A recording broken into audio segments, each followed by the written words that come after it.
बन जाओ, माँ कालेश्वर बन जाओ। जब देवताओं ने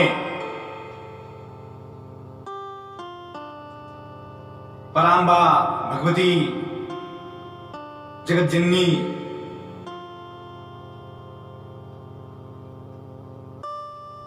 की स्तुति की, तो उस पराम्बा जगत जननी मां भगवती ने एक सुंदर कन्या के रूप में जन्म लिया। हिमांचल नगरी, जहां के राजा हिमांचल और उनकी रानी मैना, मैना के गर्भ में एक सुंदर कन्या ने जन्म लिया।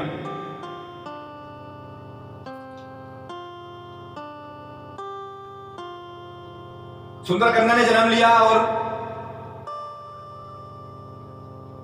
उस कन्या का नामकरण संस्कार हुआ। नारद मुनि आए और नारद मुनि ने राजा हिमांचल द्वारा पूछे गए प्रश्नों का बहुत ही सुकोमल उत्तर दिया। कहे मुनि बिहसी गूढ़ मृदुबानी, सुता तुम्हारी सकल गुण खानी, सुंदर सहज सुशील शयानी, नाम उमा अंबिका भवानी। नारद मुनि ने हंस करके मीठी वाणी से बोला कि आपकी कन्या तो गुणों की खान है, सारे लक्षण गुण इसमें दिख रहे हैं।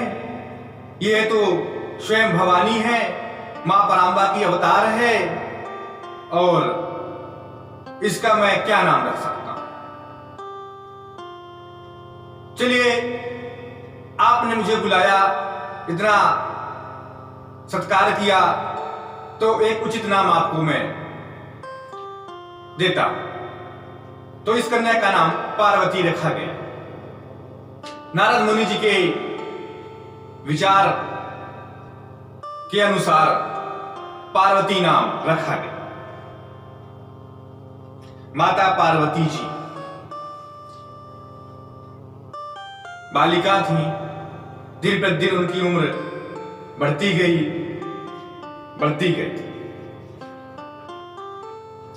सारे गुण माता पार्वती जी के जीवन में भरते चले गए। एक दिन की बात है कि माता पार्वती जी ने अपनी मां से कहती हैं, क्या कहती हैं कि हे मां, सुनो सुनहि मातु मैं दीख अस, सपन सुनावऊं तो ही, सुंदर गौर सुविप्रवर अस उपदेशु हूं। मैं ऐसा स्वप्न देखती हूं मां, और वह स्वप्न में एक ऐसी बात हुई, एक सुंदर सा गोरे से रंग के एक ब्राह्मण ने मुझे एक उपदेश दिया है कि तुम तपस्या करो।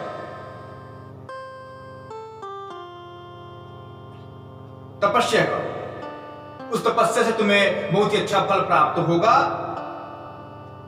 और उसे सत्य समझो। तो हे मां, मात पिता ही पुण्य यह मत भावा, तपु सुख प्रद दुख दोष नसा। जो मेरे जीवन के दोष हैं, पाप हैं, वे सारे दोष और पाप नष्ट हो जाएंगे, इसलिए मुझे तपस्या करनी चाहिए। उन ऋषि ने तो कहा है कि तप बल रचई प्रपंचु विधाता, तप बल विष्णु सकल जग त्राता, तप बल शंभु करहि संहारा, तप बल शेषु धरि मही भारा, तप आधार सब सृष्टि भवानी, करहि जाई तपु अस जिय जानी। इस प्रकार से उस ऋषि ने कहा है कि तपस्या के बल पर तो कुछ भी किया जा सकता है। सुनत बचन विस्मित महतारी, सपन सुनायऊं गिरहि हकारी। और मां ने हिमवान राजा को बुलाया और उनको यह शुक्र सुनाया। माता पिता ने बहुत प्रकार से समझाया, लेकिन पार्वती माने नहीं और तप करने के लिए निकल पड़ती है। तप करते हुए चल रही है। संबत सहस मूल फल खाए, साग खाई सत बरस गवाए। 1000 वर्ष तक कंदमूल फल खाया, 100 वर्ष तक साग खाकर के बिता दिया और तपस्या में लीन रही। 3000 वर्ष तक उन्होंने तो कुछ खाया ही नहीं। और जब माता का शरीर दुबला पतला सा हो गया, बहुत ही निकृष्ट शरीर, एक पत्ते की तरह दिखने सा लगा, तो उनका नाम अपर्णा पड़ गया। अपर्णा, उमा, उस तपस्या के बल पर नाम पड़ा और ब्रह्मवाणी होती है, उन्हें एक नया नाम मिल जाता है। इस प्रकार से उनकी तपस्या हुई। उस तपस्या के अनुसार माता को भगवान शिव के दर्शन होते हैं। सबसे पहले भगवान शिव परीक्षा लेते हैं और ऋषियों को भेजते हैं। ऋषि ने गौरी देखी तह कैसी, मूर्ति मंत्र तपस्या जैसी। बोले मुनि सुन शैले कुमारी, करहु कवन कारण तप भारी। ऋषि बोलते हैं कि हे देवी, किस कारण से इतनी कठिन तपस्या कर रही हो? नारद सीखे जे सुनहि नर नारी, अबसी हो ही तजु भवनु भिखारी। उस नारद के कहे हुए वचनों को मन में रख करके तपस्या कर रही हो। जो भी नारद की वचन बात मानता है ना, वो तो भिखारी बन जाता है, कंगाल हो जाता है। इसलिए यह तपस्या छोड़ दो देवी, यह तपस्या छोड़ दो।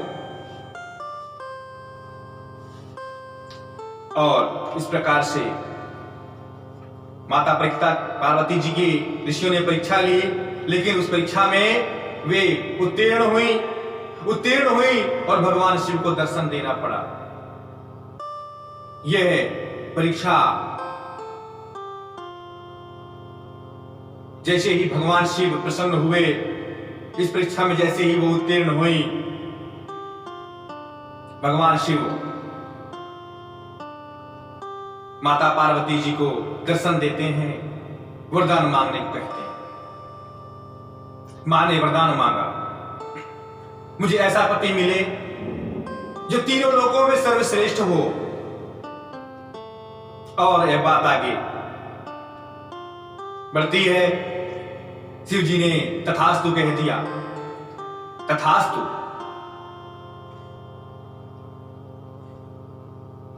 समय आगे बढ़ते जा रहा।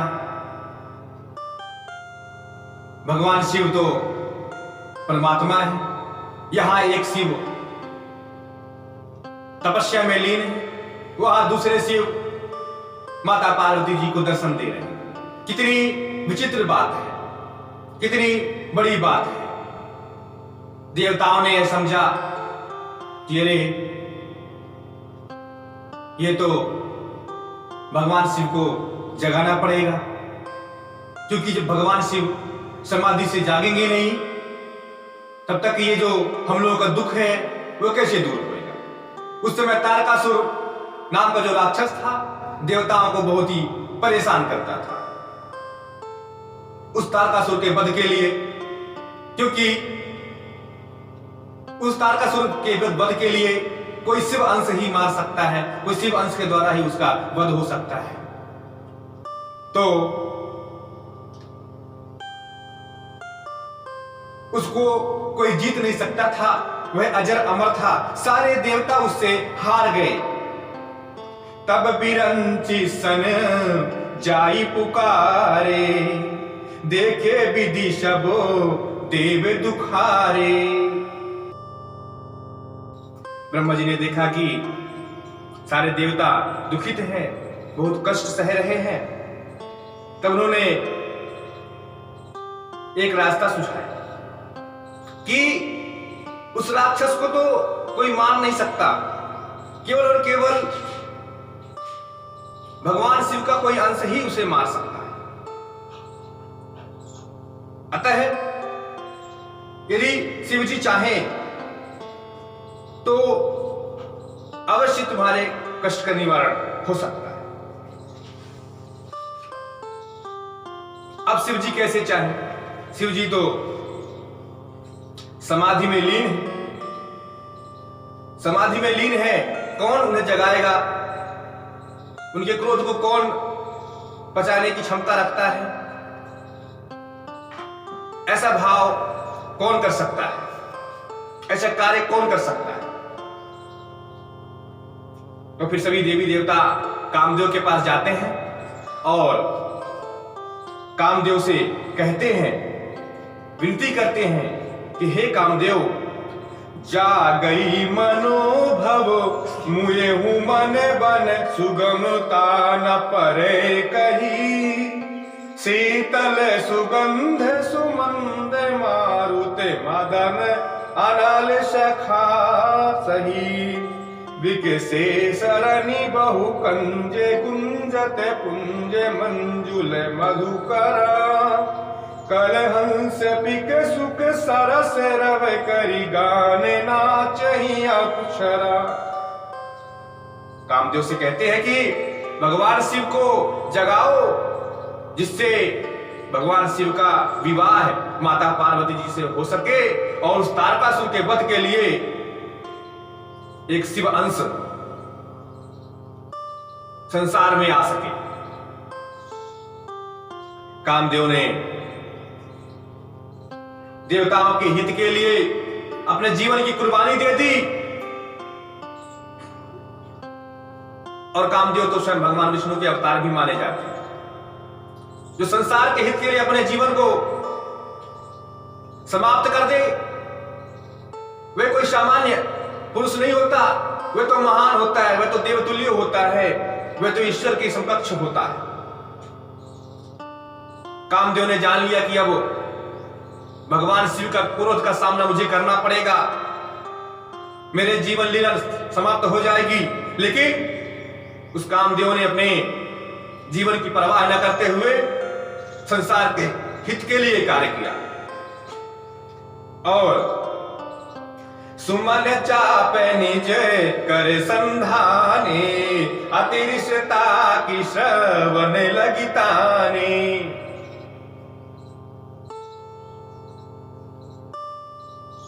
उसने ऐसी स्थितियां पैदा कर दी, सारे संसार में कामदेव का प्रभाव हो गया, जगह जगह पुष्प खिल गए, ऐसी हवाएं बहने लगी, मनमस्त हवाओं के साथ प्रकृति में सुरभिमय हो गया।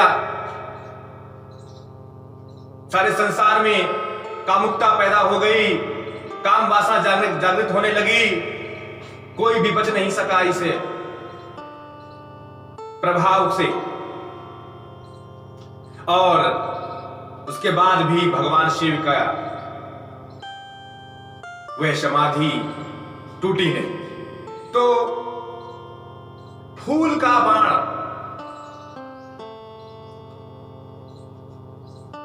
भगवान शिव को संधान कर भगवान शिव को कामदेव मार देते। जैसे ही भगवान शिव को वह फूल का बाण लगता है, वैसे ही उनका तन मन विचलित होता है और क्रोध के मारे वे तीसरा नेत्र खोलते हैं। क्या? तब शिव तीसर नयन उघारा, चितवत काम भयउ जरि छारा। जैसे ही भगवान शिव ने अपना तीसरा नेत्र खोला, वहीं पर भगवान के तीसरे नेत्र के प्रभाव से कामदेव जलकर नष्ट हो जाते हैं। जब कामदेव जलकर नष्ट हो गए तो हाहाकार भयउ जग भारी, डर पे सुर भय असुर सुखारी। पूरे संसार में हाहाकार मच गया, अरे कामदेव तो समाप्त हो गए।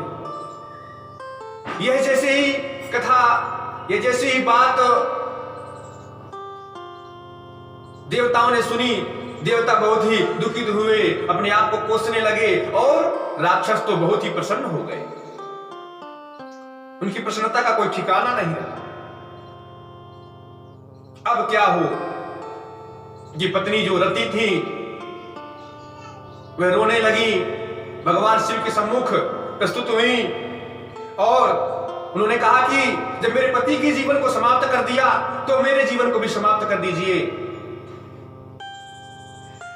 अब तेती तव नाथिक हुई नाम अनंगु, अबिनु बपु व्यापी सबहि पुनः सोनो निजे मिलनु प्रसंग। जब रति ने ऐसी बात कही, बिलखते हुए, रोते हुए, अश्रुधार लगी हुई है कि हे प्रभु, जब मेरे पति का जीवन समाप्त हो गया तो मेरे जीवन को भी समाप्त कर दीजिए। भगवान शिव खुद ही भोले हैं, दयावान हैं। उन्होंने रति को एक वरदान दिया कि तुम्हारे पति द्वापर युग में तुम्हें प्राप्त होंगे, श्री कृष्ण के पुत्र के रूप में प्राप्त होंगे और उनका अनंग नाम होगा। इस प्रकार से वरदान पाकर रति वहां से चलती रही और भगवान शिव की समाधि जागी तो सारे देवताओं में प्रसन्नता हुई। शकल सुरन के हृदय यश शंकर परम उछाहु, निज नयन देखा चही नाथ तुम्हार विवाह। सारे देवता उपस्थित हो गए, ब्रह्मा विष्णु महेश के समक्ष प्रस्तुत हैं। सारे देवताओं के साथ ब्रह्मा है, विष्णु है। सब कहते हैं कि हे प्रभु, हे नाथ, हमें तो आपका विवाह देखना है, बहुत ही लालसा हो रही है। आपका विवाह हमें देखना है, आपके विवाह में हमें जाना है। बहुत ही प्रसन्नित मुद्रा से देवताओं ने ऐसी अपनी बात रखी तो शिव जी ने कहा कि मेरा विवाह? तो नारद ने कहा, हाँ प्रभु, आपका विवाह है और आप तो सब जानते हैं प्रभु, आप तो सब जानते हैं। माता पार्वती जी आपका इंतजार कर रही हैं, आपको बारात लेकर के चलना है। बारात की तैयारियां होने लगी, भगवान शिव की तैयारियां, सारे शिव गणों को आमंत्रित किया गया, सारे देवताओं को आमंत्रित किया गया, भूत प्रेत राक्षस बैताल जितने भी संसार के चर अचर है सभी को आमंत्रित किया। भगवान शिव की बारात की तैयारियां होने लगी। लगे सवारन सकल सुर वाहन विविध विमान, हो ही सकुल मंगल सुभगे करे अप्सरा गान। अप्सराएं गीत गाने लगी और भगवान शिव को तैयार करने लगे। भगवान शिव दूल्हा बने, दूल्हा बने भगवान शिव अपने नंदी पैर पे सवार होकर के चल पड़ते हैं। जहां से भी ये बारात निकलती है धूल आसमान में छा जाती है, पूरा कोहरा छा जाता है और भगवान शिव ने अपने विवाह के लिए प्रस्थान कर दिया। विष्णु जी ने एक बात कही कि ऐसा नहीं होना चाहिए। इकट्ठे यदि हम जाएंगे तो बहुत समस्या हो जाएगी।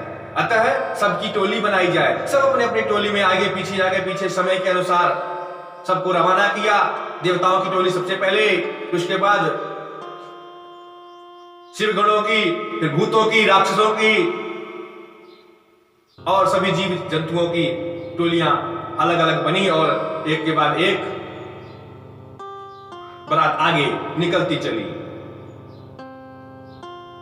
नाना वाहन नाना वेशा, से शिव समाज निज देखा। जब शिव समाज को जो भी देखता था तो विविध प्रकार के वाहन हैं, विविध प्रकार के उनकी वेशभूषा है, देख करके चकित तो हो जाते थे। जैसे ही वह बारात हिमांचल नगरी पहुंचती है, राजा हिमवान कि नगरवासी देखते हैं, क्या देखते हैं? नाचहि गावहि गीत परम तरंगी भूत शबै, देखत अति विपरीत बोलहि बचन विचित्र विधि। भूत प्रेत नाचते हुए आ रहे हैं, गाते हुए आ रहे हैं। किसी की एक आंख है, किसी की दो आंख है, किसी की चार आंखें हैं, किसी के एक ही हाथ है,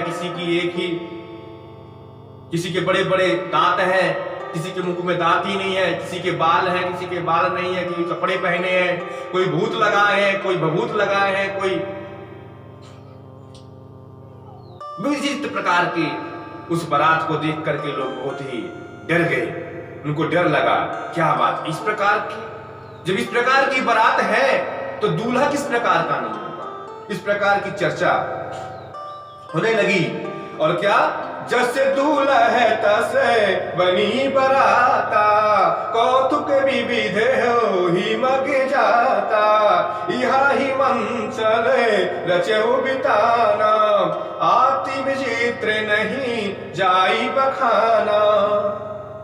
यहाँ जिस प्रकार के दूल्हा, उस प्रकार के बारात को देख करके नगरवासी हतप्रभ हो गए और उन्होंने राजा से यह बात कही तो राजा विचलित हो गए। लेकिन जैसे ही वहां पर देवताओं की बारात को देखा कि सबसे पहले देवता पहुंचे, देवताओं को देख करके कुछ हर्षित भी हुए और उसके बाद एक के बाद एक जो शिवगण पधारे उनको देख करके सबके सब हतप्रभ हो जाते हैं। बरु बौरा है बम है असेवारा, ब्याल कृपाल विभूषण छारा।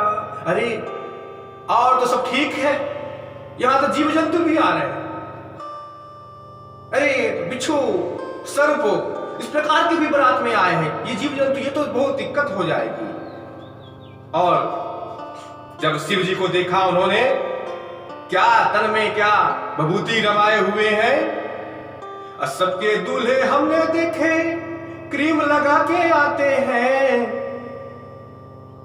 भभूति लगाए के आए गयो रे गौरा जी को दूल्हा, गौरा जी को ब्याहने आए गयो रे गौरा जी को दूल्हा, गौरा जी को ब्याहने आए गयो रे गौरा जी को दूल्हा। इस प्रकार के भगवान शिव दूल्हे बने हुए हैं, उनका विवाह होने की तैयारी हो रही है और राजा हिमवान ने, माता मैना ने नारद को बुलाया, नारद को बुलाया और कहा कि इस प्रकार के दूल्हे को तुमने हमारी पुत्री के लिए वर चुना है, जिसके संगी साथी भूत प्रेत सर्प नाग बिच्छू बर्रैया और इस प्रकार के लोग हैं जो सामाजिकता नहीं जानते। अरे इससे तो बहुत ही समझ में नहीं आ रहा, ऐसे कैसे वर तुमने चुना? हमने तो तुम पर विश्वास करके कार्य किया, फिर भी तुमने हमारे साथ धोखा किया। नारद कहते हैं कि आप नहीं जानते, आपकी पुत्री एक सामान्य पुत्री नहीं है, वह तो माता सती है, आपको ज्ञात होना चाहिए कि माता सती जब राजा दक्ष के यज्ञ में जलकर भस्म हो गई, वही जो आपके पुत्री रूप में अवतार लिया है, तो उनके तो जन्म जन्मांतर के पति हैं। आपको चिंता नहीं करनी चाहिए, वे सब संभाल लेंगी। तो सुनी नारद के वचन तबे सब कर मिटा विषाद, अक्षर बहु व्यापौ सकल पुरे घर घर संवाद। इस प्रकार से उनके मन का भ्रम समाप्त हुआ और राजा हिमवान ने और माता मैना ने माता पार्वती जी का विवाह संपन्न किया। और संपन्न कैसे? मुनि अनुशासन गणपति पूज्यो शंभु भवानी, अको सुन संशय करई जने सुर अनादि जिय जानु। जैसे ही मुनि ने नारद मुनि ने ऐसी बात कही तो गणपति जी को मनाया गया और विवाह संपन्न होने लगा। तो मित्रों, सबसे बड़ा प्रश्न है गणपति। बोले अभी माता पार्वती जी का और शिव जी का तो विवाह ही नहीं हुआ, गणपति कहां से आ गए? विविध विविध प्रकार की बातें आती हैं। जैसे एक बात आती है कि इतने हजार वर्षों तक उन्होंने तपस्या करी, क्या बात है? तो उस समय आयु इतनी अधिक होती थी, लोगों की आयु बहुत होती थी, 1-1 लाख वर्ष तक जीवित होते थे, रहते थे। और फिर देवी देवता ये तो 1 लाख, 2 लाख, 3 लाख, 1 करोड़ वर्ष तक भी जीवित रहे हैं और अभी भी हैं। और गणपति की बात करें तो उस समय जो गण थे उनके स्वामी भगवान विष्णु जी हुआ करते थे, इसलिए यहां पर जो गणपति जी का नाम आया है वह गणपति भगवान विष्णु हैं। और गणपति की पूजा सदैव किसी भी कार्य में सर्वप्रथम की जाती रही है। और वह तो बाद में भगवान विष्णु ने अपना पद भगवान शिव के छोटे पुत्र को प्रदान किया। तो इस बात को समझ लेना चाहिए, यहां पर भगवान गणपति अर्थात भगवान विष्णु की बात है। भगवान विष्णु को गणपति कहा जाता था, गणों के समूह के राजा भगवान विष्णु थे, इसलिए यह समझना चाहिए। तो गणपति का पूजन करके विवाह होने लगा, विवाह हुआ, नेंग हुए, विदा हुई और मेरे भोले बाबा अपने कैलाश की ओर माता पार्वती जी को लेकर के चले। कुछ समय बाद एक सुंदर बालक का जन्म होता है। कैसा? तब जन्म उसटे बदन कुमारा, तारक असुर समर जी मारा, आगम निगम प्रसिद्ध पुराना, सन्मुख जन्म सकल जग जाना। जिसके 6 सिर थे, सदानंद, ऐसे पुत्र का जन्म होता है। कार्तिकेय भगवान के नाम से प्रसिद्ध होने वाले और तारकासुर का वध करने वाले सदानंद को सबसे पहले मेरा नमस्कार है। और उन्होंने तारकासुर का वध किया और देवताओं को में खुशी छाई, राक्षसों की हानि हुई, दानवों की हानि हुई, देवताओं में खुशी छाई। और यहां पर याज्ञवल्क्य महाराज जी भारद्वाज मुनि से प्रयाग में बैठे हुए ये बात कह रहे हैं कि मैंने भगवान शिव की उस चरित्र को सुनाया है, इसलिए हे भारद्वाज मुनि, अब मैं आगे भगवान शिव ने किस प्रकार से माता पार्वती जी को उनके अनुग्रह करने पर श्री राम कथा का वर्णन किया, श्री राम जन्म की बात कही, उसे मैं आगे सुनाता हूं। जैसे ही ऐसी बात भारद्वाज के कानों में पड़ी, भारद्वाज मुनि अत्यंत ही आनंदित हो जाते हैं, पुलकित हो जाते हैं। शंभु चरित सुनी सही से सुहावा, भरद्वाज मुनि अति सुख पावा। शंभु चरित सुनी सही से सुहावा, भरद्वाज मुनि अति सुख पावा। अत्यंत ही आनंद प्राप्त होता है और आगे बढ़ते हैं। भगवान शिव जी बैठे हुए हैं, माता पार्वती जी बैठी हैं। सारे संसार में आनंद ही आनंद छाया हुआ है। माता पार्वती ने प्रश्न किया कि हे प्रभु, मुझे सब कुछ याद है, उस बार मुझे पूछने के लिए समय नहीं मिला, ऐसी स्थिति पैदा नहीं हुई। अब मैं आपसे पूछना चाहती हूं कि हे प्रभु, श्री राम कौन है? श्री राम की कथा कैसे? और मैं तो इतना समझ गई कि ब्रह्म ने श्री राम के रूप में अवतार लिया। हमारे प्रभु जो क्षीर सागर में विद्यमान है, उन्होंने श्री राम के रूप में अवतार लिया। लेकिन क्यों आवश्यकता पड़ी? क्या कारण था? क्यों उन्हें मानव जन्म लेना पड़ा? यह पूरा वृत्तांत हमें सुनाइए। ऐसी ही मेरी इच्छा है, ऐसी ही मेरी इच्छा है। और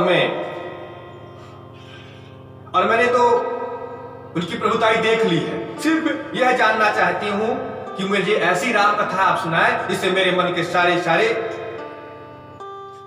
प्रश्नों के उत्तर मुझे मिल जाए। तो भगवान शिव जी क्या कहते हैं? धन्य धन्य गिरि राजकुमारी, तुम समान नहीं को उपकारी।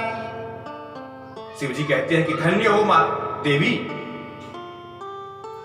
धन्य हो जो आपने श्री राम कथा के ऐसे गूढ़ तत्वों को जानने की इच्छा व्यक्त की है। और तुम्हारे जानने के साथ साथ संसार के लिए भी तुमने एक ही बात रख दी कि लोग इस कथा को बार बार सुनेंगे और अपने जीवन को कृतार्थ करते रहेंगे। तो सुनो किस प्रकार से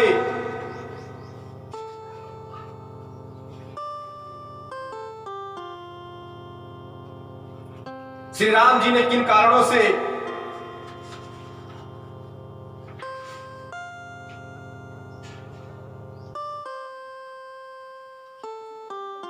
मनुष्य का रूप धारण किया, इसे मैं अब आपके सामने कह रहा हूं। ध्यान से सुनिएगा। और यह राम कथा बहुत ही प्रेम पूर्वक सुने, बहुत ही पवित्र और पुनीत कार्य है, इसलिए ध्यान से सुनना।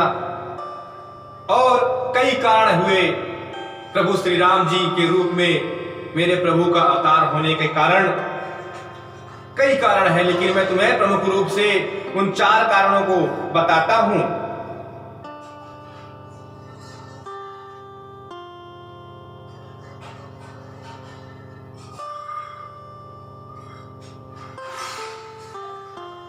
दो द्वारपाल जो श्री हरि के द्वारपाल थे, जय और विजय, उन्हें किसी कारण से विप्र का श्राप मिला।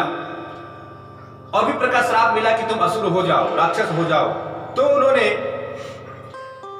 उनके श्राप के कारण उन्हें राक्षस बनना पड़ा। जो जय थे वे हिरण्यकश्यप बने और जो विजय थे वो हिरण्याक्ष बने। और जब हिरण्यकश्यप और हिरण्याक्ष हुए तो सारे संसार को बहुत त्रास दिया, कष्ट दिया, दुख दिया। इसके कारण से एक हिरण्याक्ष को श्री हरि ने वराह रूप धारण करके समाप्त किया और हिरण्यकश्यप को नरसिंह रूप आकर के समाप्त किया। यह कथा आप जानती हैं, क्योंकि प्रहलाद बहुत ही धार्मिक और प्रभु भजन करने वाला देवतुल्य बालक रहा है। तो उनके मन की जो कुंठा थी हिरण्यकश्यप और हिरण्याक्ष की, एक प्रश्न था, उस प्रश्न को समाप्त करने के लिए पुनः उन्हें ईश्वर ने रावण और कुंभकर्ण के रूप में जन्म दिया और पुनः उन्हें आना पड़ा और श्री राम के रूप में आकर के फिर उनका उद्धार किया। यह बात सत्य जानो। एक कारण तो यह है, दूसरा कारण यह है कि कश्यप और अदिति को वरदान प्राप्त हुआ। कश्यप और अदिति ने एक कल्प तक भगवान शिव, भगवान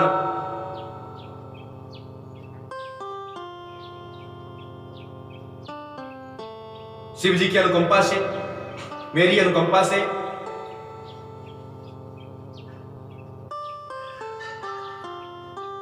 श्री हरि की तपस्या की। श्री हरि की तपस्या करते हुए उनके मन में एक बात रही कि मुझे ऐसा पुत्र चाहिए जो आपकी तरह। तो वही कश्यप राजा दशरथ बने और वही अदिति कौशल्या, जिसके कारण से प्रभु को मनुष्य रूप धारण करना। तीसरा एक और बात है, राजा मनु और शतरूपा, मनु और शतरूपा ने भी प्रभु चरण की प्राप्ति के लिए वरदान मांगा था और ये वही मनु शतरूपा कश्यप और अदिति हैं के रूप में जन्म लिया और वही कश्यप और अदिति दशरथ और कौशल्या के रूप में जन्म लिया। तो यह भी एक कारण है। और एक चौथा कारण भी शास्त्रों में आता है और यह आता है कि श्री हरि को भी श्राप मिला कि मनुष्य रूप में तुम्हें जाना पड़ेगा। मनुष्य क्या कष्ट पाता है वह तुम्हें देखना। और यह श्राप नारद ऋषि ने दिया। जैसे ही भगवान शिव ने नारद ऋषि का नाम लिया, माता पार्वती जी हतप्रभ हो गई, आश्चर्यचकित हो गई। क्या बात, नारद ने? नारद तो भाई श्री नारायण का भक्त है, वही कैसे श्राप दे सकता है? क्यों दिया? कारण क्या है? मुझे वृतांत सुनाइए हे प्रभु, मुझे यह बात बताइए। भगवान शिव कहते हैं, विश्वमोहिनी तासु कुमारी श्री विमोह जी स्वरूप निहारी सोई हरि माया सब गुण खानी शोभा तासु की जाई बखानी करई स्वयं धर सोन बाला आए तहां अगणित महिपाला। श्री हरि की कृपा से एक सुंदर राज्य में एक कन्या ने जन्म लिया जिसका नाम विश्वमोहिनी रखा गया। और वे वास्तव में विश्वमोहिनी थी भी। पूरे संसार में इतनी सुंदरता और किसी में नहीं थी। तो दूर दूर के राजा महाराजा आए और विश्वमोहिनी ने कहा कि जो मेरे जैसे होगा सुंदर, मैं उसका ही वर्ण करूंगी। तो नारद ऋषि ने प्रभु से कहा, हे प्रभु, काश मेरा विवाह उस विश्व मोहिनी से हो जाता तो कितनी बड़ी बात ना हो जाती। मुझे विवाह करना। प्रभु ने सोचा, बताइए ये ऋषि होकर के आज विवाह की बात कर रहे हैं, उचित नहीं है। किंतु इसने पहली बार कुछ मांगा है तो ठीक है। बोले क्या चाहिए? बोले मुझे ऐसा रूप प्रदान कीजिए प्रभु, ऐसा रूप प्रदान कीजिए, आप अपना रूप मुझे प्रदान कर दें और जिससे वह विश्वमोहिनी मुझे वर्ण करे। हरि ने कहा कोई बात नहीं, मेरा रूप। इसने कहा मैं अपना रूप ही प्रदान करता हूं, मैं तो जग के कण-कण में व्याप्त हूं और मुझे सबसे ज्यादा प्रिय इस समय रूप तो वानर का लग रहा है। मुझे वानर रूप बहुत प्रिय लग रहा है, तो इस समय जो प्रिय लग रहा है वही रूप दे देता हूं। नारद जी को वानर का रूप प्रदान कर दिया। नारद जी तो बोले न समाये, उन्होंने सोचा कि अपने उस विश्वमोहन रूप को प्रदान किया है। आगे बढ़ते गए, रास्ते में उन्हें शिव जी के 2 गण मिले जो नारद जी पर हंसते हैं। बोले और नारद जी कहां चल दिए? अब बार बार हंस रहे हैं उनको देखकर, अब बंदर की तरह मुख। नारद जी गुस्सा बोले, हैं इस पर हंस रहे हो? अब उनकी हंसी छूट नहीं रही है। बोले जाओ, मैं तुम्हें श्राप देता हूं, तुम राक्षस बन जाओ। तो यह भी शास्त्र कहता है, कुछ शास्त्रों में वर्णन है कि वही 2 गण रावण और कुंभकर्ण बने। रावण और कुंभकर्ण बने। आगे बढ़े, वहां पर विश्वमोहिनी ने सबको नकार दिया। फिर नारद जी सामने आए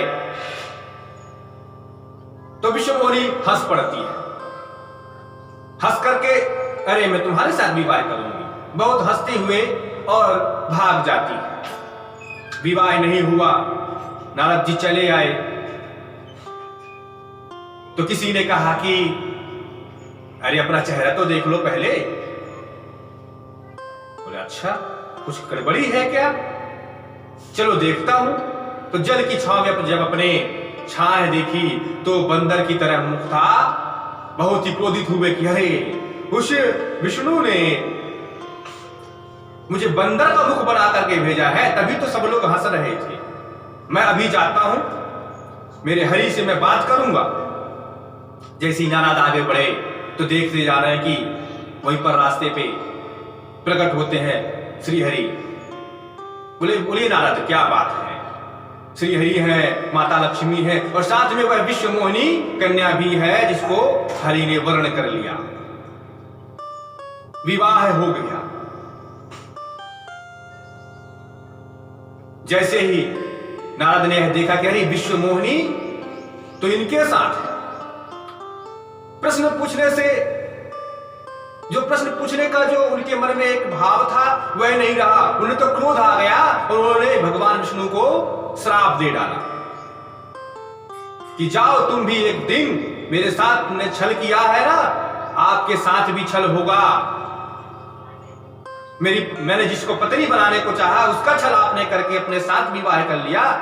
दूसरों का भला तुम देख नहीं सकते ना, तो तुम्हारे साथ भी भला नहीं होगा और तुम भी मनुष्य रूप धारण करोगे। मनुष्य रूप धारण करके छल से तुम्हारी पत्नी हरी जाएगी और उस पत्नी के लिए तुम जगह जगह जंगल जंगल घूमोगे। यह मेरा श्राप है। श्री हरि ने मुस्कुरा करके श्राप धारण किया। बोले नारायण भगवान की जय। उस श्राप को धारण कर लिया और धारण करते ही माया से बनाई हुई मां लक्ष्मी और विश्वमोहिनी अब नारद जी को नहीं दिख रहे, गायब हो गए। गायब हो गई तो नारद जी को बाबू क्षोभ हुआ। अरे ये तो मेरे साथ माया किया है प्रभु। प्रभु मुस्कुरा करके आगे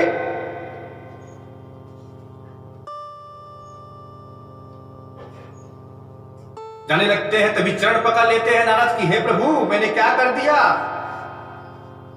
मृखा हो मम श्राप कृपाला, मम इच्छा कहे दीन दयाला, मैं दुर्वचन कहे बहु तेरे, कहे मुनि पाप मिटही किमि मेरे। हे प्रभु मेरा श्राप झूठा हो जाए। हे दीनदयाल मैं आपकी माया को समझ नहीं सका। हे प्रभु मैंने बहुत आपको दुर्वचन कह दिया, मेरे यह पाप कैसे छूटेगा? इस पाप से मुझे छुटकारा पाना है।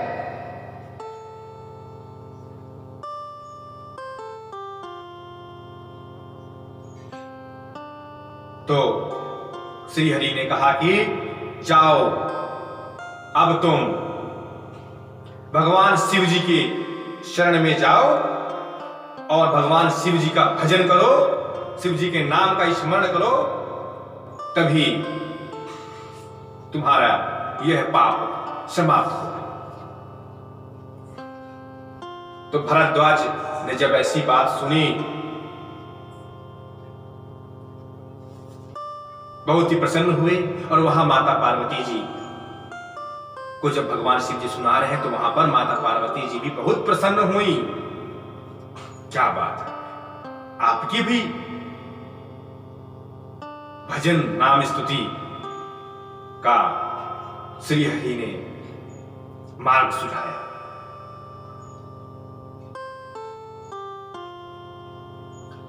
तो इस प्रकार से एक बात आती है और प्रभु श्री राम जी के रूप में ब्रह्म का अवतरण होता है। ब्रह्म का अवतरण क्योंकि इस संसार में जो भी घटित होता है वह किसी न किसी पाप और पुण्य के कारण ही होता है। यदि प्रभु इस दुनिया में आते हैं तो उन्हें भी वो भी अपने पाप कर्म के भोग के अनुसार धरती पर आते हैं और वह पाप वह स्वयं करते हैं। क्योंकि जब संसार में इतनी अनीति फैल जाती है तब उन्हें आना पड़ता है और आने के लिए कई सारे रास्ता बना करके उस प्रकार के कर्म करके वे आते ही हैं। तो इतने सारे कारण होते हुए प्रभु को श्री राम के रूप में आना पड़ा, यह बात सत्य जानो। अब मैं उस कथा को कहता हूं जब रावण और कुंभकर्ण का जन्म हुआ। एक कथा और आती है कि वही गण मनुष्य के रूप में राक्षस के रूप में आगे बढ़ते हुए करते हुए लेकिन अपनी अंतरात्मा को मजबूत करते हुए ईश्वर के हरि चिंतन में लगते हुए राक्षस पूर्ण रूपेण हो नहीं पाए थे। तब प्रभु ने उन गणों को प्रताप भानु के रूप में और उसके भाई अरिमर्दन के रूप में जन्म दिया। सत्यकेतु नाम के एक राजा थे कई प्रदेश के। सत्यकेतु बहुत ही महान धार्मिक व्यक्तित्व, ईश्वर भजन में संलग्न रहने वाले। उनके दो पुत्र होते हैं, प्रताप भानु और अरिमर्दन। प्रताप भानु बहुत ही धार्मिक रहे और अरिमर्दन भी धार्मिक थे, किंतु अरिमर्दन के पास इतना विशाल बल था कि जिनके आगे कोई टिक नहीं सकते थे। प्रताप भानु बड़े भाई होने के नाते प्रताप भानु को राजा सत्यकेतु ने राज्य दे दिया। प्रताप भानु अरिमर्दन दोनों एक साथ रहते और अपनी राजाओं की शाखाओं को बढ़ाए, पूरे देश देश के राजाओं को जीत लिया।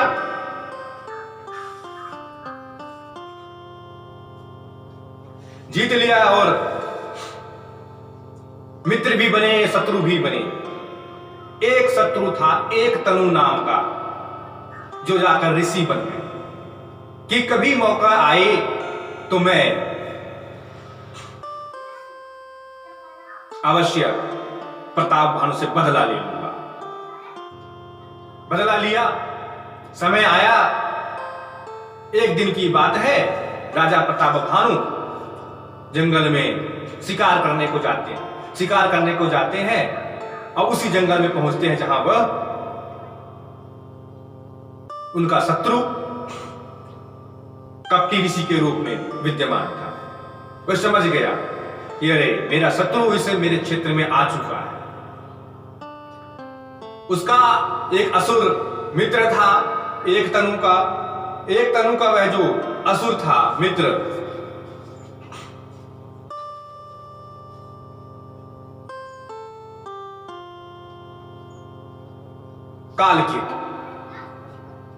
कालकेतु को आज्ञा दिया। कालकेतु सुंगर बनकर के उसके सामने आया। उस सुंगर को मारने के लिए, तो बहुत तगड़ा सुंगर है, उसको मारने के लिए आगे बढ़ते जा रहे हैं। वह सुंगर आगे की ओर भागता जा रहा है, घात लगा नहीं पा रहे हैं प्रताप। ऐसे करते करते करते करते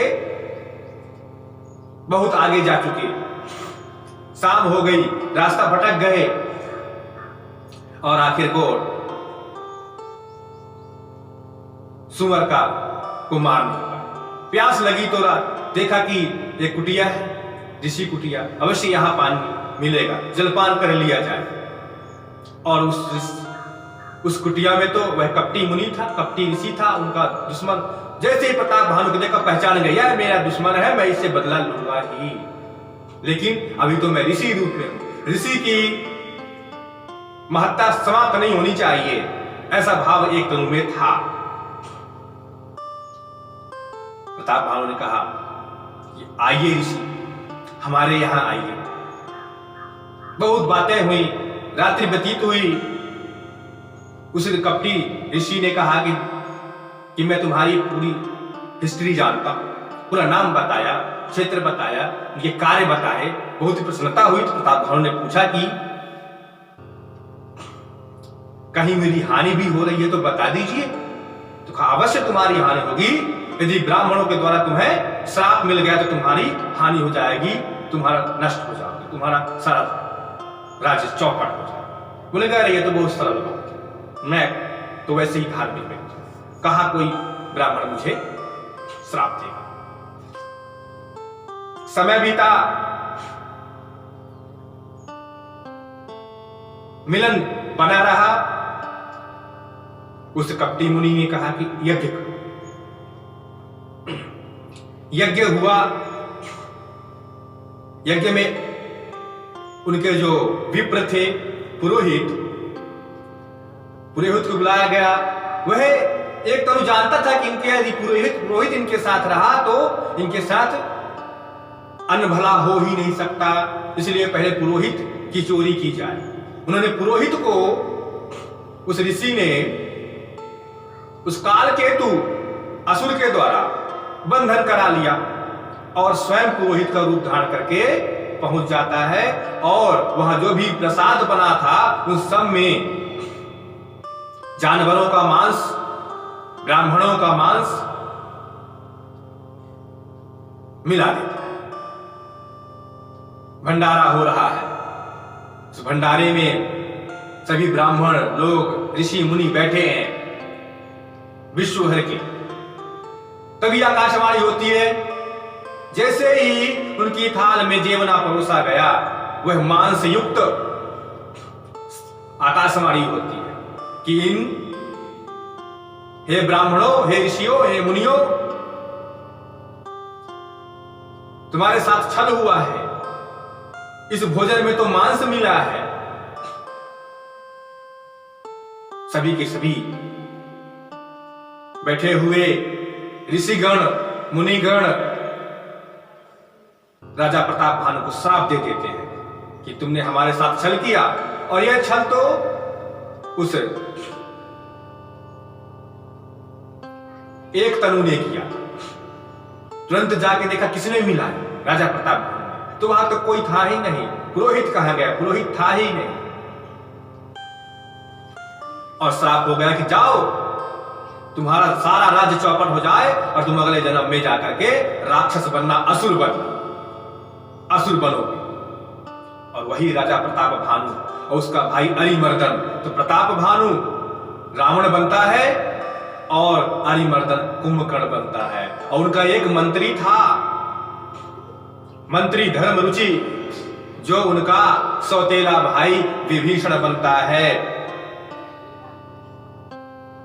और जितने भी उसके पुत्र थे रावण, राजा प्रताप भानु के, तो रावण के पुत्र के रूप में सारा का सारा परिवार वहां जन्म ले लेता है और राक्षस कुल में जन्म लेता है। राक्षस कुल, क्योंकि कुल राक्षस का तो नहीं था, लेकिन पूरी राक्षसी प्रवृत्ति बन गई।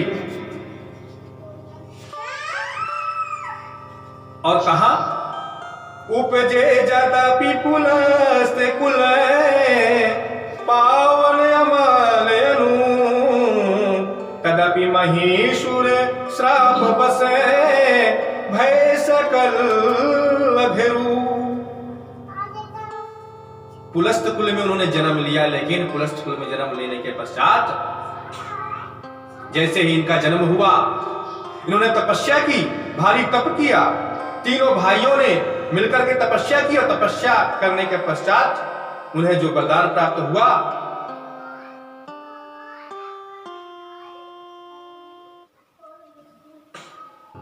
तो रावण ने ऐसा वरदान मांगा कि मैं किसी देवता से पराजित नहीं हूं। यदि पराजित हूं तो मनुष्य और वानरों से, वही मुझसे युद्ध कर सके, बाकी किसी में क्षमता ही ना। और कुंभकर्ण ने यह वरदान मांगा, क्योंकि वह वरदान मांगना चाहता था कि मैं 6 महीने जागूं और 1 दिन सोऊं।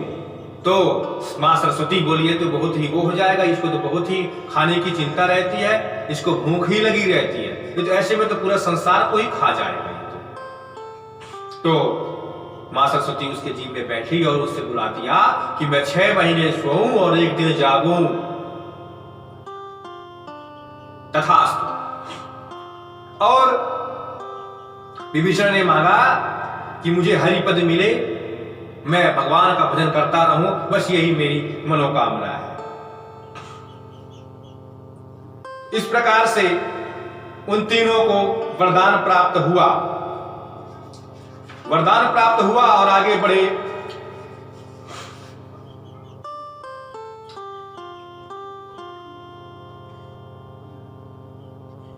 मंदोदरी के साथ रावण का विवाह संपन्न हुआ और मंदोदरी, जो कि एक दानव पुत्री थी, दानव, त्रिकूट पर्वत के दानव, मैं दानव नाम की पुत्री मंदोदरी, मैं दानव ने अपनी पुत्री का विवाह रावण से कर दिया।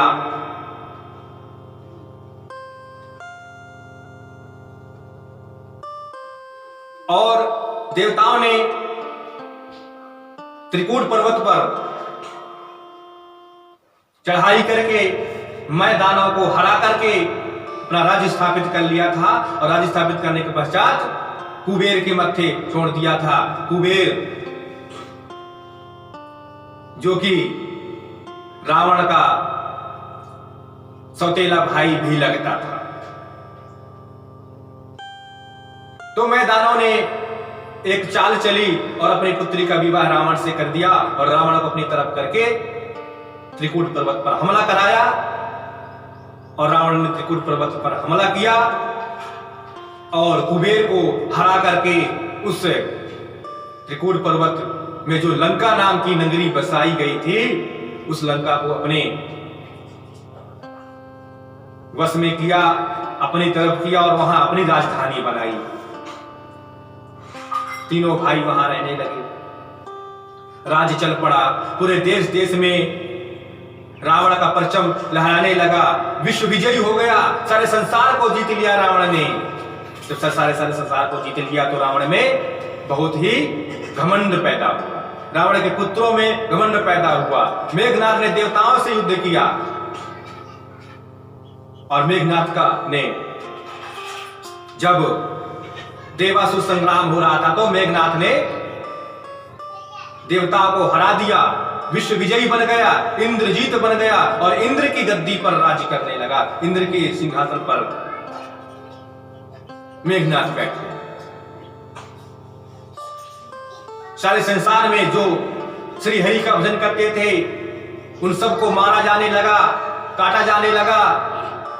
और रावण को जब यह ज्ञात हुआ कि अरे मुझे तो किसी इन ब्राह्मणों ने श्राप दिया था, उन्हीं ब्राह्मणों को, चूंकि रावण खुद ब्राह्मण होकर के ब्राह्मणों की हत्या करने लगा, देवताओं की हत्या करने लगा, ऋषि मुनियों को मारने काटने लगा और ऐसा राक्षसी प्रवृत्ति के साथ, इतने क्रोध के साथ, इतने वेग के साथ उसका गुस्सा फूटता था।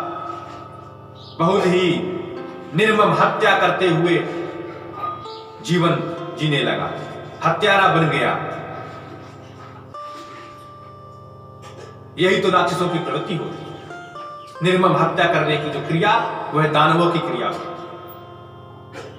तो हाहाकार मच गया पूरे संसार में, त्राहिमाम हो गया।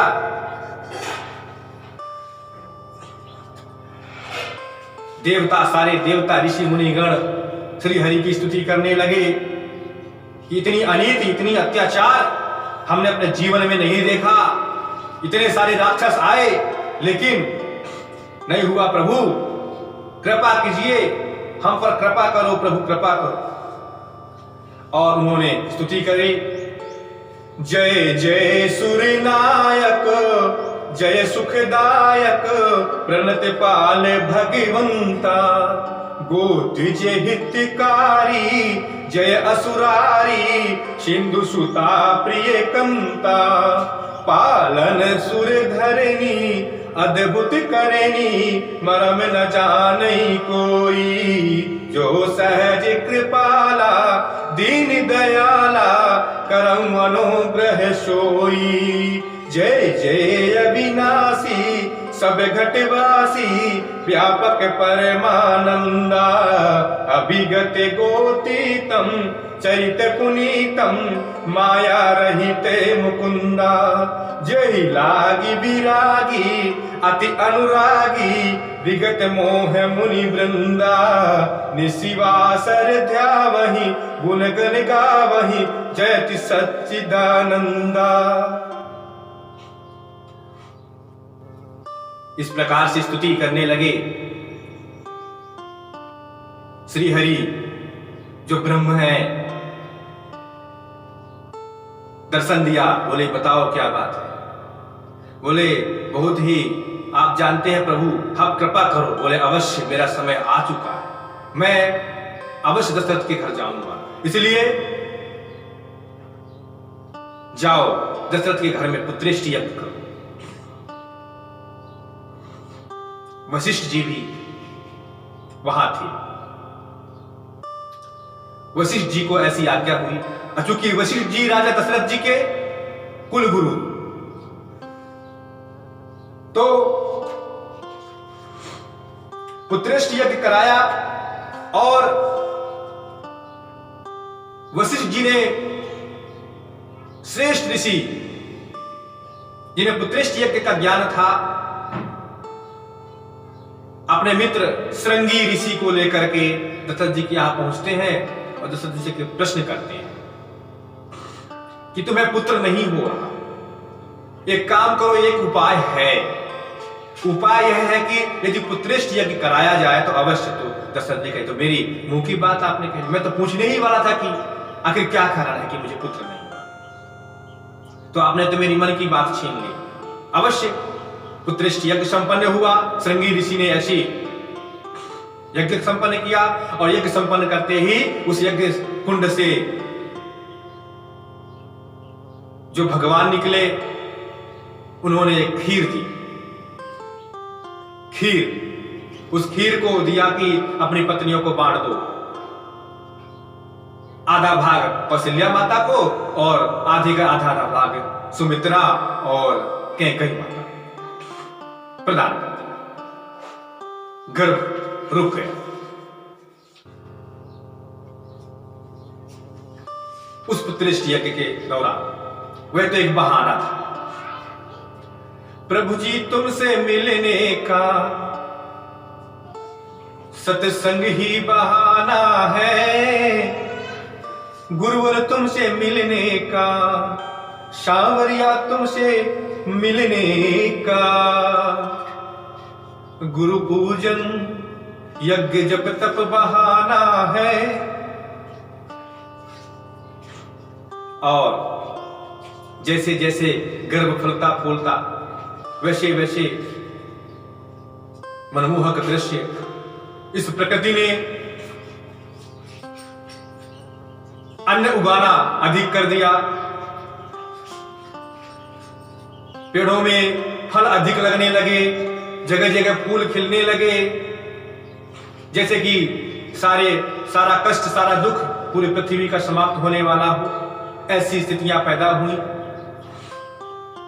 और चैत्र मास की नवमी को प्रभु श्री राम जी का और उनके साथ सारे भाइयों का, चारों भाइयों का अभिजीत मुहूर्त में जन्म। अभिजीत मुहूर्त नवमी तिथि मधु मास पुनीता, शुक्ल पक्ष अभिजित हरि प्रीता, मध्य दिवस अति शीति न घामा, पावन काल लोक विश्रामा। न दिन था, मध्य दिवस में अभिजीत मुहूर्त आता है, न दोपहर थी, दोपहर लगने वाली थी। ऐसे समय में प्रभु का जन्म हुआ तो भय प्रकट कृपाला, दीन दयाला, कौशल्या हितकारी, हर्षित महतारी, सुनि मनहारी, अद्भुत रूप निहारी, लोचन अभिरामा, तनु घन श्यामा, निज आयुध भुज चारी, भूषण बन माला, नयन विशाला, शोभा सिंधु खरारी, कह दुई कर जोरी, स्तुति तोरी, केहि विधि हरौ अनंता। कह दुई कर जोरी, स्तुति तोरी, केहि विधि करौ अनंता। तुम माया गुण ज्ञाना, तीतिश अमाना, वेद पुराण भनंता, करुणा सुख सागर, सब गुण आगर, जहि गावहि श्रुति संता। सो मम हित लागी, जन अनुरागी, भयं प्रकट श्रीकंता। ब्रह्मांड निकाया, निर्मित माया, रोम रोम प्रतिवेद कहे, मम उर्षो वासी, यह उपहासी, सुनत धीर मति थिर न रहे, उपजा जब ज्ञाना, प्रभु मुसुकाना, चरित बहुत विधि कीन चहे, कही कथा सुहाई, मातु बुझाई, जही प्रकार सुते प्रेम लहे, माता पुनि बोली, सोमति डोली, तजहु तात यह रूपा, की जय शिशु लीला, अति प्रिय शीला, यह सुख परम अनूपा।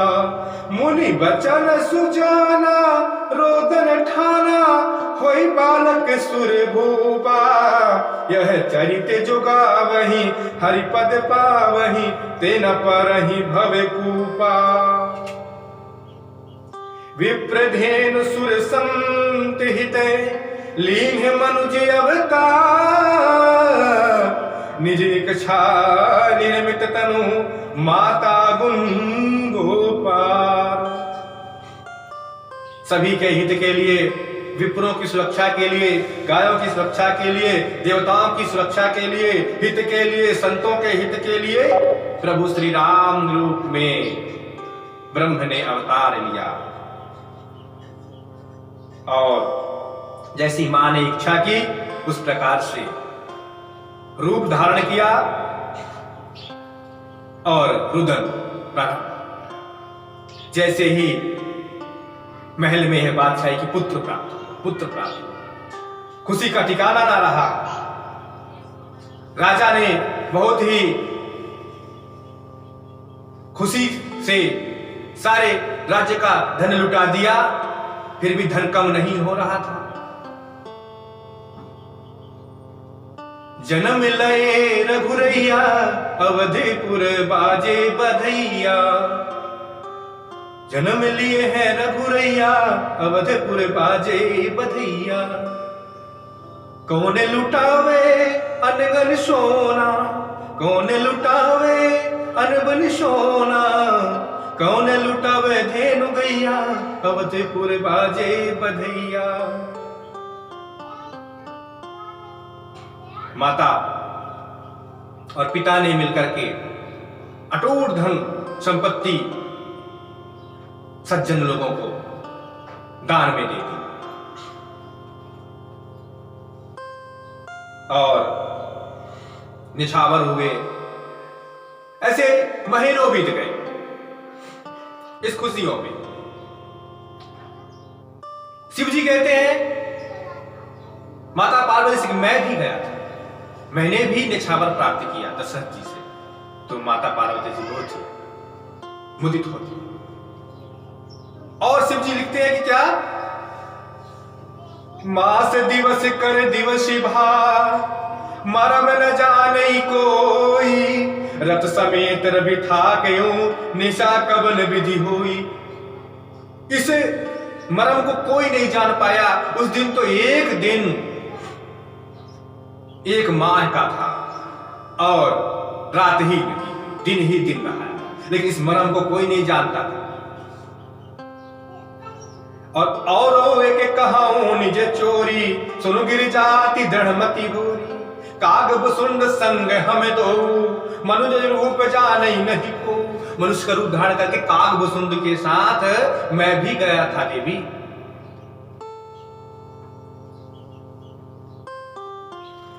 अब आगे बढ़ी बात, कुछ दिन बीते तो राजा दशरथ ने सोचा कि अब इन पुत्रों को किस नाम से पुकारा जाए, नामकरण संस्कार किया जाए। नामकरण संस्कार हुआ और नामकरण संस्कार जब हुआ तो वशिष्ठ जी ने उनका नाम रखा। बड़े का राम, फिर भरत, फिर लक्ष्मण और फिर शत्रुघ्न। सभी के गुणों का बखान करते हुए वशिष्ठ जी ने यह नाम रखे, पवित्र नाम रखे। और इसके बाद बाल लीला प्रारंभ हुई।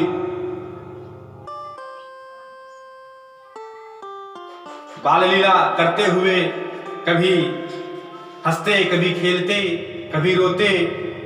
एक दिन की बात थी, माता कौशल्या जी को प्रभु श्री राम ने पुनः याद दिलाया। माता श्री हरि के पूजा के लिए गई, नैवेद्य चढ़ाया, फिर इधर आई पुत्र को देखने, तो पुत्र वहां खेल गए। बोले कोई बात नहीं, पूजा कर लेती। पूजा स्थल पे गई तो वहां भी पुत्र। क्या बात है, ये यहां कब आया? चलो देख के आती हूं, अभी तो मैंने वहां देख के आया था। वहां जब जाती है फिर वहीं पुत्र खेल रहे हैं, उसी पीली झुगलियां पहने हुए।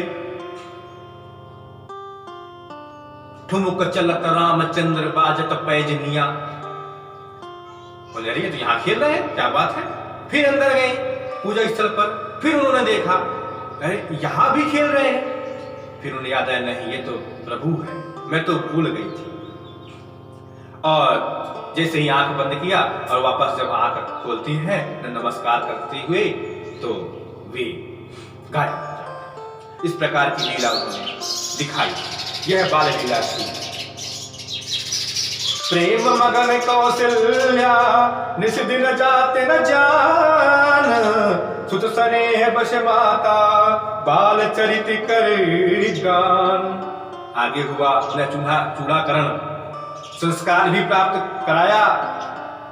चूड़ाकरण संस्कार में राजा रानी ने विप्रों को बहुत दक्षिणा दिया।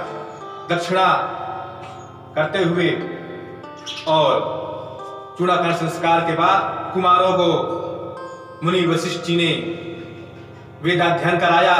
बहुत ही कम समय में उन्होंने सारे वेदों को कंठस्थ कर लिया। चारों भाइयों ने वेद को कंठस्थ कर लिया। उन्हें जनेऊ पहनाया गया। यज्ञोपवीत संस्कार भी हुआ और यज्ञोपवीत संस्कार के बाद उनकी शिक्षा दीक्षा हुई। जब वेदों को उन्होंने ग्रहण कर लिया तो एक दिन की बात है और प्रभु श्री राम जी के इतनी अच्छी संस्कार, छोटे होने के बावजूद भी प्रातः काल उठी के रघुनाथा, मातु पिता गुरु न वही माता, आयसु मांगी करहि पुर काजा, देखी चरित हर सही मन राजा। छोटे बालक हैं उसके बावजूद भी प्रभु श्री राम सुबह उठ करके माता पिता को चरणों को स्पर्श करते, फिर गुरु को नमस्कार करते, पूजा को ध्यान करते, चारों के चारों। यही तो पुरुषोत्तम लीला है, यही तो बाल लीला है। आनंद छा गया और दिन दिन रात रात राजा दशरथ जी पुत्रों के मोह में फंसते जा रहे थे। बिना राम को देखे भोजन नहीं करते थे, पानी ग्रहण नहीं करते थे और श्री राम जी के प्रेम में बहुत ही आत्मविभोर राजा दशरथ जी थे। और इस प्रकार से प्रभु श्री राम जी ने बाल लीला किया। अपने प्रेम पास में सबको बांध लिया। ये तो प्रेम की बात है। उद्धव, बंदगी सबके बस की नहीं। जिस प्रकार से गोपियों को प्रेम मिला था श्री कृष्ण रूप में, उसी प्रकार से श्री राम रूप में पूरे दशरथ को वह सारा का सारा प्रेम प्राप्त। इसी प्रकार इस भाग का